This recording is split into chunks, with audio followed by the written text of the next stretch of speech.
নমস্কার বন্ধুরা, সনাতন মোটিভেশন চ্যানেলে আপনাদের সবাইকে স্বাগত। বন্ধুরা, আজ 15ই মার্চ 30শে ফাল্গুন রবিবার।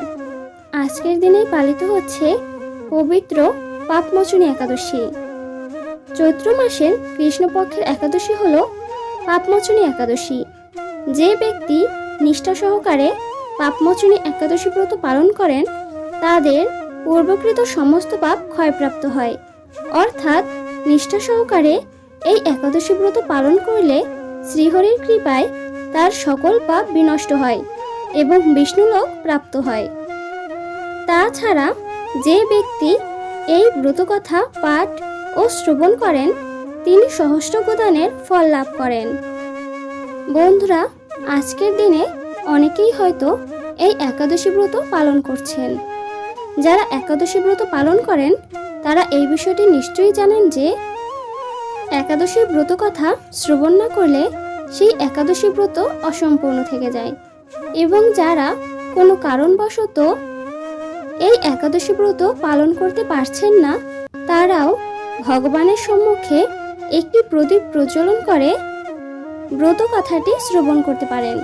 তাতেও এই ব্রতের পুণ্যফল অনেকাংশেই লাভ করা সম্ভব। আশা করছি দর্শক বন্ধুরা ব্রত কথাটি শ্রবণ করে আপনাদের ভালো লাগবে। ভিডিওটি ভালো লাগলে অবশ্যই একটি লাইক করবেন, এবং আপনি যদি এই চ্যানেলের নতুন দর্শক হয়ে থাকেন তাহলে এখনই চ্যানেলটিকে সাবস্ক্রাইব করুন। তাহলে শুরু করা যাক পাপমোচনী একাদশী ব্রত কথা। জয় শ্রীকৃষ্ণ, রাধে রাধে। যুধিষ্ঠির মহারাজ ভগবান শ্রীকৃষ্ণকে অনুরোধ করলেন, হে অচ্যুত, হে ভক্ত বৎসর, চৈত্র মাসের কৃষ্ণপক্ষের একাদশীর নাম কি? এই একাদশীর মাহাত্ম্যই বা কি? কৃপা করে আমায় বলুন, আমি তা জানতে অতি উৎসাহী। ভগবান শ্রীকৃষ্ণ বললেন, হে ধর্মরাজ যুধিষ্ঠির, আপনি ধর্ম বিষয়ক প্রশ্ন করেছেন। এই একাদশী সকল সুখের আধার, সিদ্ধি প্রদানকারী ও পরম মঙ্গলময়, সমস্ত পাপ থেকে নিস্তার বা মোচন করে বলে এই পবিত্র একাদশী তিথি পাপমোচনী নামে প্রসিদ্ধ। রাজা মান্ধাতা একবার লোমশ মনুকে এই একাদশীর কথা জিজ্ঞাসা করেছিলেন।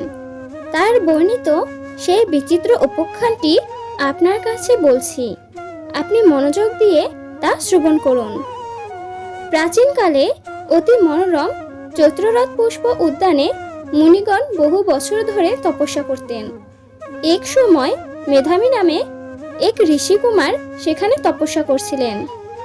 মঞ্জুঘোষা নামে এক সুন্দরী অপ্সরা তাকে বশীভূত করতে চাইল, কিন্তু ঋষির অভিশাপের ভয়ে সে আশ্রমের 2 মাইল দূরে অবস্থান করতে লাগলো। বীণা বাজিয়ে মধুর স্বরে সে গান করত। একদিন মঞ্জুঘোষা মেধাবীকে দেখে কামবাণে পীড়িতা হয়ে পড়ে। এদিকে ঋষি মেধাবীও অপ্সরার অনুপম সৌন্দর্য দেখে মুগ্ধ হন। তখন সেই অপ্সরা মুনিকে নানা হাব ভাব ও কটাক্ষ দ্বারা বশীভূত করে। ক্রমে কাম পরবশ মুনি সাধন ভজন বিসর্জন দিয়ে তার আরাধ্য দেবকে বিস্তৃত হন। এইভাবে অপ্সরার সাথে কামক্রিয়ায় মুনির বহু বছর অতিক্রান্ত হলো। মুনিকে আচার ভ্রষ্ট দেখে সেই অপ্সরা দেবলোকে ফিরে যেতে মনস্থ করল। একদিন মঞ্জুঘোষা মেধাবী মুনিকে বলতে লাগলো, হে প্রভু, এখন আমাকে নিজ গৃহে ফিরে যাবার অনুমতি প্রদান করুন। কিন্তু মেধাবী বললেন, হে সুন্দরী, তুমি তো এখন সন্ধ্যাকালে আমার কাছে এসেছ, প্রাতঃকাল পর্যন্ত আমার কাছে থেকে যাও। মুনির কথা শুনে অভিশাপ ভয়ে সেই অপ্সরা আরো কয়েক বছর তার সাথে বাস করল। এইভাবে বহু বছর অর্থাৎ 55 বছর 9 মাস 7 দিন অতিবাহিত হলো। দীর্ঘকাল অপ্সরার সহবাসে থাকলেও মেধাবীর কাছে তা অর্ধরাত্রি বলে মনে হলো। মঞ্জুঘোষা পুনরায় নিজ স্থানে গমনের প্রার্থনা জানালে মুনি বললেন, এখন প্রাতঃকাল, যতক্ষণ পর্যন্ত আমি সন্ধ্যা বন্দনা না সমাপ্ত করি ততক্ষণ পর্যন্ত তুমি এখানে থাকো।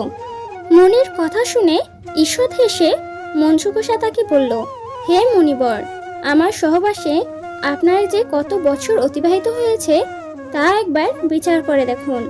এই কথা শুনে মুনি স্থির হয়ে চিন্তা করে দেখলেন যে তার 56 বছর অতিবাহিত হয়ে গেছে এবং সে তার আরাধ্য দেবকে এই সময়কালে ভুলে গেছে। সে পথভ্রষ্ট হয়েছে কেবল এই নারীর জন্য। মোহমুক্ত হয়ে মেধাবী তখন মঞ্জু ঘোষার প্রতি ক্রোধ পরবশ হয়ে তাকে অভিশাপ দিলেন। ওরে পাপিষ্ঠা, দুরাচারিণী, তপস্যার ক্ষয়কারিণী, তোমাকে ধিক, তোমার সৌন্দর্য নষ্ট হোক, তুমি পিশাচী হও। মেধাবীর অভিশাপে অপ্সরার শরীর বিকারগ্রস্ত হলো। তখন সে ঋষির কাছে ক্ষমা প্রার্থনা করে অবনত মস্তকে পাপমোচনের উপায় জিজ্ঞাসা করল। ঋষি মেধাবীর মন বিগলিত হলো এবং পাপমুক্তির উপায় বলে দিলেন। হে সুন্দরী, চৈত্র মাসের কৃষ্ণপক্ষিয়া পাপমোচনী একাদশী সর্বপাপ ক্ষয়কারিণী। সেই ব্রত পালনে তোমার পিশাচত্ব দূর হবে। পিতার আশ্রমে ফিরে অনুতপ্ত মেধাবী আকুতি জানালেন, হে পিতা, এক অপ্সরার সঙ্গদোষে আমি পথভ্রষ্ট হয়ে মহাপাপ করেছি। এর প্রায়শ্চিত্তের উপায় কি তা কৃপা করে আমায় বলুন। উত্তরে চ্যবনমুনি অভয় দিয়ে বললেন, চৈত্র মাসের কৃষ্ণপক্ষিয়া পাপমোচনী একাদশী ব্রতের প্রভাবে তোমার সমস্ত পাপ দূরীভূত হবে। পিতার উপদেশ মতো মেধাবী ঋষি সেই ব্রত পরম ভক্তি ও নিষ্ঠা সহকারে পালন করল। ব্রতের পুণ্য ফলে তার সমস্ত পাপ ভস্মীভূত হলো এবং তিনি পুনরায় তপস্যার ফল লাভ করল। মঞ্জু ঘোষাও এই ব্রত পালনের সুকীর্তির ফলে পিশাচত্ব থেকে মুক্ত হয়ে দিব্য দেহে স্বর্গে গমন করল।